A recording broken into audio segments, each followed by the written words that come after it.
Hi everyone. ఈరోజు radiotherapy డిపార్ట్మెంట్లో patient treatment జరుగుతున్నప్పుడు కదలకుండా ఉండడానికి ఎటువంటి పరికరాలు వాడతారు అనేది ఒకటి చూపిస్తాను అనుకుంటున్నాను. దీన్ని మనం రేకాస్ట్ అంటాం. ఈ యొక్క రేకాస్ట్ అనేది పేషెంట్కి తగ్గట్టుగా మౌల్డ్ అనేది చేస్తారు.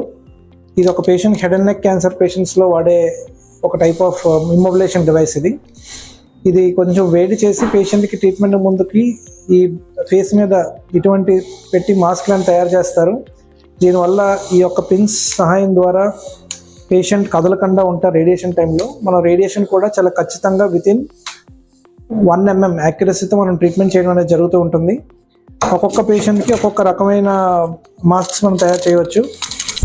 ఈ యొక్క మాస్క్స్ తయారు చేసినప్పుడు మనం స్పెసిఫిక్ మార్కర్స్ కూడా వాడతాం. ఈ యొక్క మార్కర్స్ ద్వారా పేషెంట్ పొజిషన్స్ మనం ఎగ్జాక్ట్గా మ్యాచ్ చేస్తూ పేషెంట్ ట్రీట్మెంట్ చేయడం జరుగుతూ ఉంటుంది. ఈ యొక్క ఇమ్మొబిలైజేషన్ డివైస్ వాడడం ద్వారా రేడియేషన్ అనేది చాలా సేఫ్గా మనం పేషెంట్స్కి డెలివర్ చేయవచ్చు.